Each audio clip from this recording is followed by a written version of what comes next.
Hi, Hal B Selzer here, bass player with Joan Jett and the Blackhearts, and you're watching for BassPlayersOnly.com.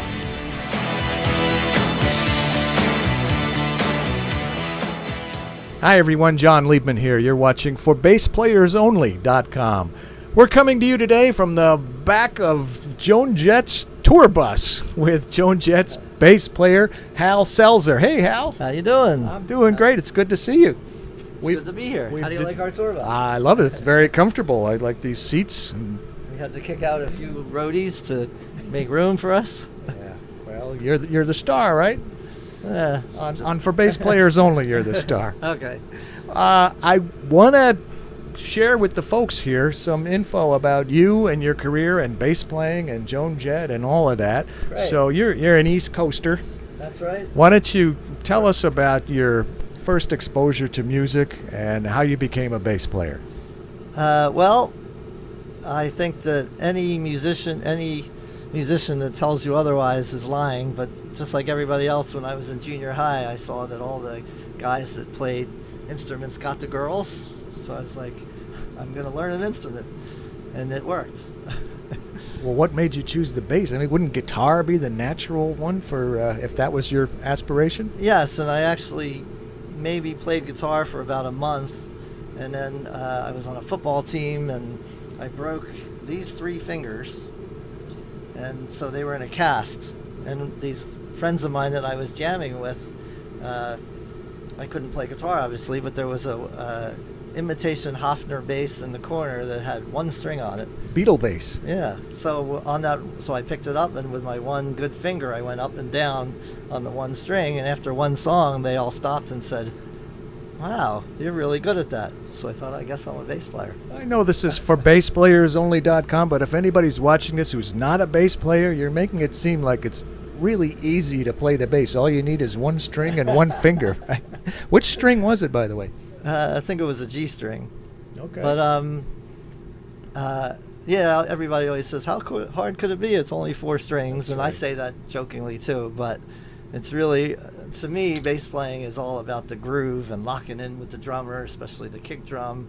And while there's shredders and guys that do great things, the bass players that I really admire and try to follow in their footsteps are ones that are all about the groove, laying it down. Why don't you solid. name a few of those influences, bass heroes? Okay.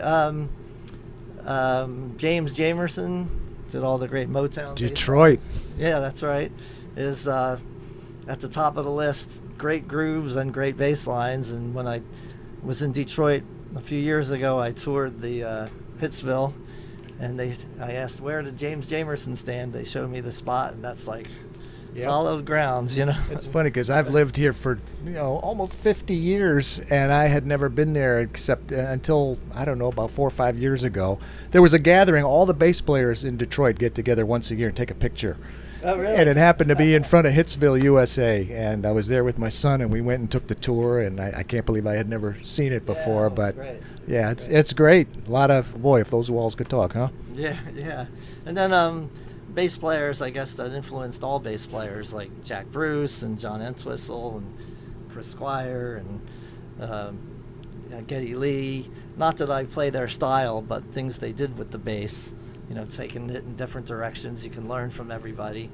And Paul McCartney, who I think doesn't get enough credit for his bass playing, but the lines are so creative that he does, and so innovative. And I met him when we did the Rock and Roll Hall of Fame induction. What was that like? Meeting Paul, not the induction. We can talk about the induction later, but what was it like meeting Paul? I got goosebumps. Did you shake his hand? Oh, yeah. Can I shake your hand again? Oh, ooh, this is a hand that shook Paul McCartney's hand. He at the after party, he came up and he sat his wife down, and then he took a few steps back, and he was by himself. So I was like, okay, here's my chance. So, and I didn't know if he'd be friendly or not. And I went over, I said, Paul, how you doing? Hal, I play bass with Joan Jett. And he said, I know, I saw you. You sounded great up there. Wow. And I said, I just want to say thanks for all the bass lessons over the years. And he laughed. And then he said, when I started playing bass, it wasn't a cool thing to play. We were in Hamburg, and we needed a bass player, and John didn't want to do it, and George was our lead player. I was kind of stuck. and I started listening to James Jamerson. He mentioned him, and he went on for about 5 minutes about bass playing and where he came up with ideas.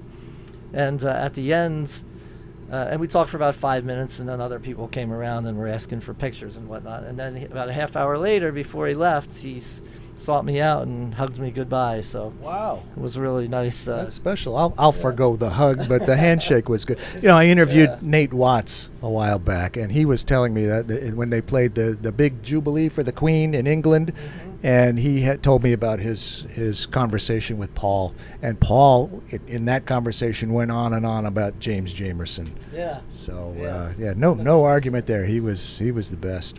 Yeah. Well, how did your career get rolling? What kind of stuff were you doing initially? I started playing in Jersey Shore bands. I don't know how many people know about the Jersey Shore, but there's such a great music scene there of original bands, but also cover bands. And in the summer at the Jersey Shore, there's a band in every bar, and it's such a great musical education because you have to learn how to play everything, and there's crowded bars, and everybody plays with everybody else and jumps in, and they call you up, on short notice. Can you fill in for me?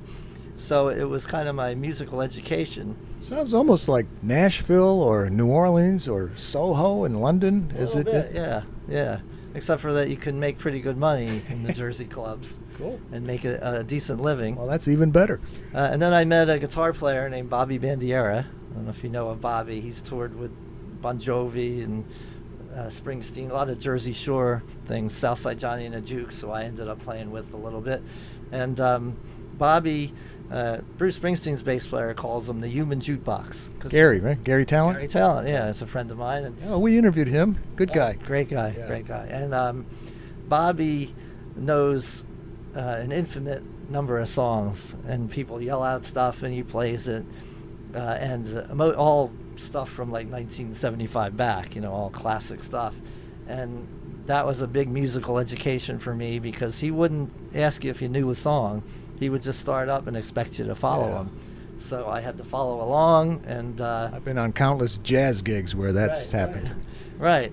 And then actually through him, we started doing being the house band for all these charity events with Bruce Springsteen and John Bon Jovi and Southside Johnny, and actually Little Steven every year does a charity event in New York at the Hammerstein Ballroom where he honors a different famous musical artist. And in 2014, I guess it was, he was honoring Joan, and he called us up to be the house band. I was the house bass player, and it was a great gig. He has all these people come in and play Joan Jett songs. So he had like Tommy James and Billy Joe Armstrong and Alice Cooper, and it was just a thrill just to do the gig. And then Joan came up, and I'm sorry, that's quite a spectrum. Those three names that you just mentioned, those are three very different kinds of styles. Yeah. Well, but anyway, go ahead. It's a tribute to Joan that so many different types of artists, there you go. Like her. So at the end, Joan came over to me and hugged me and said, "You're a kick-ass bass player." And then the drummer, Tommy Price, who was Joan's drummer, came over and said, we might be looking for a bass player. If you're interested, give your info to our tour manager. And by the way, we're going on tour with The Who next year. So of course I said, well, that sounds like fun. And that's how it happened. Well, was Pino Palladino playing? Yes, he was. Did you hang out with him? Yes, and actually even better than that, Zach Starkey. Zach was great too, but Pino's bass tech would let me plug my in-ear monitors into his mix. Pino's mixed every night, so I could hear what he was hearing. Oh, wow. That must have been special. Oh, yeah, great player, and to hear him play that music was a big thrill. Yeah, I've met him. I never got to know him very well, but I've always admired him like crazy. So you've been with Joan now, going on 4 years? Right, that's right. And it's been great. We did great tours, and she's great to work with. The band is great, and she's really into the music. And a few times she said to me, when I ask about how about this part or that part, she said, play what you're comfortable playing. She's great to work with, and I just really, I don't think she gets enough credit for her guitar playing, because I said to her when I first joined the band that she locks in with the drummer like a bass player does.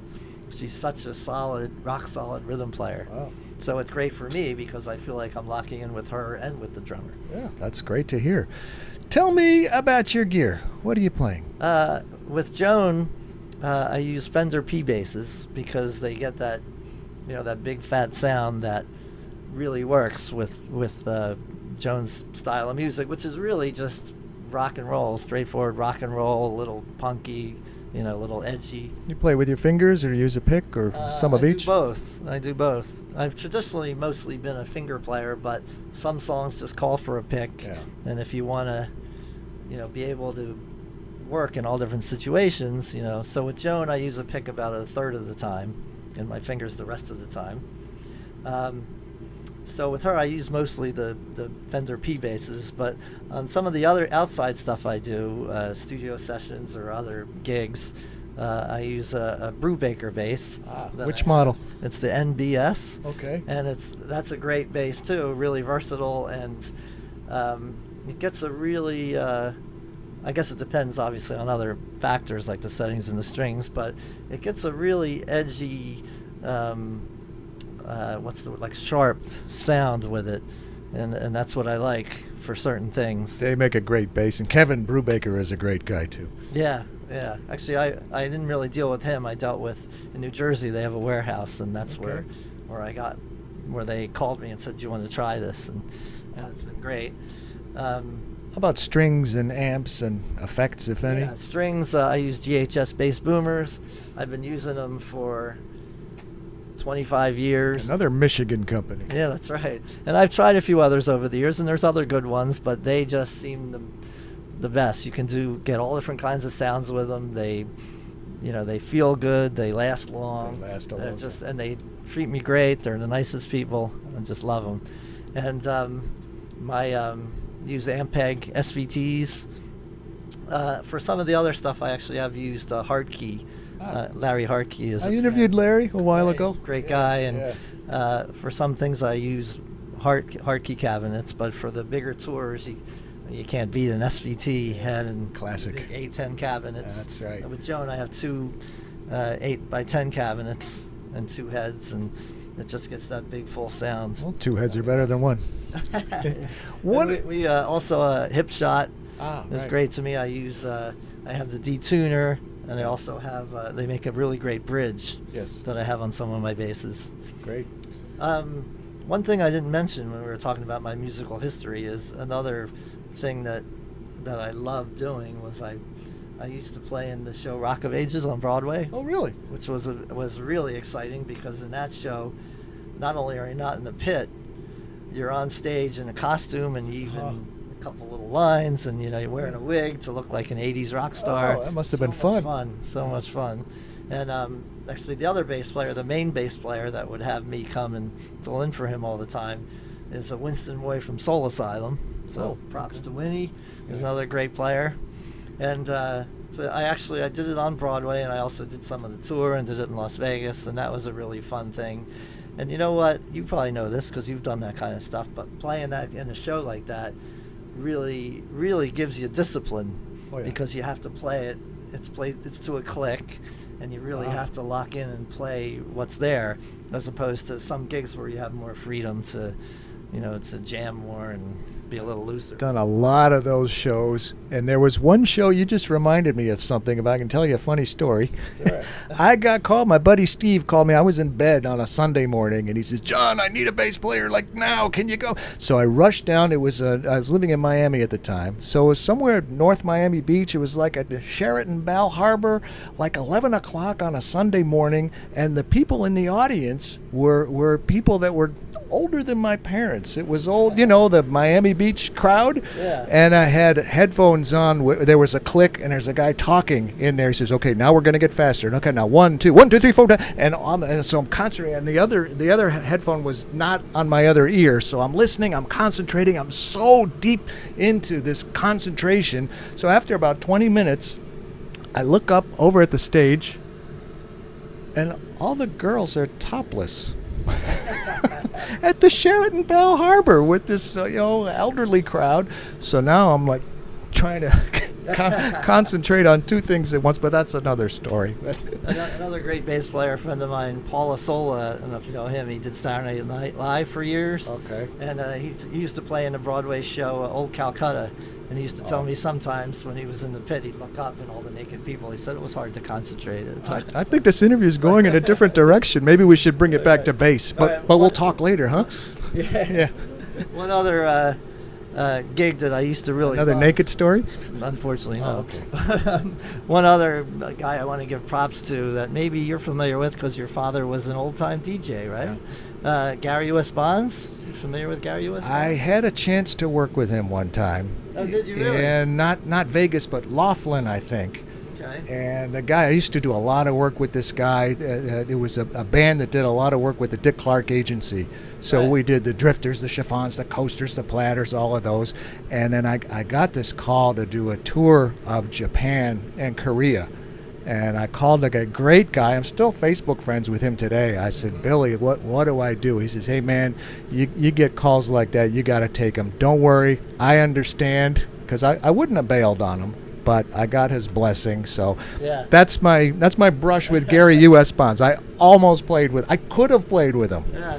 Gary's a great guy, and I don't think he gets enough credit. You know, he had like 6 top 10 hits, like from 58 to 61, I think, or 63 or something. Yeah. And he kind of helped create that party rock sound that Bruce Springsteen took. Yeah. And if you listen to his old songs with the sax and Yep. the crowd noises, they sound like Bruce Springsteen songs. And I played off and on with Gary for probably 15 years over the years. And You stole my gig, man. yeah, that's right. I think he should be in the Rock and Roll Hall of Fame, I think, for the influence he had. But Maybe I he guess, will be. Like you, from playing with Gary, I ended up being in the house band on these Oldies shows. So I played with the Drifters and the Tokens and Mitch Ryder and Spencer Davis and Andy Kim. I'm leaving out many, but I grew up really down the fun. street from Mitch Ryder. Oh, no kidding. Yeah. Great. Fun times with Yeah. Mitch. I've probably done his gigs 5 or 6 times. Wow. But always and the Coasters and the Shangri-Las. I played with the Coasters. And actually, one of everybody has their thrills, I guess, in their career. One of them was being on stage and playing "Stand by Me" with Benny King. I don't know if it was. You did that too? I did the Drifters. Was it Benny? I can't even remember. But But I'm thinking as I'm playing it, how cool am I? I'm playing "Stand by Me" with Benny King. Yeah. And playing with all those guys, how many times have you played in cover bands and played these songs? And I'm playing "Devil with the Blue Dress" with Mitch Ryder, and "Stand by Me" with Benny King, and Too cool. yeah. Well, Great so experience. what about the future? You've done a lot, obviously. You've got a fun gig now. Is there anything off in the future that you've always wanted to do that you just haven't accomplished yet? You know what? When I started out, I never imagined I'd be doing all this stuff, so I'm just enjoying the ride. And Joan, since I joined, I mean, we've done tours with The Who and Heart and Cheap Trick and Boston and Styx and just all these great bands. And it's just, I guess she's getting even more and more popular, if that's possible, because we're so busy that I don't have time to do a lot of other stuff.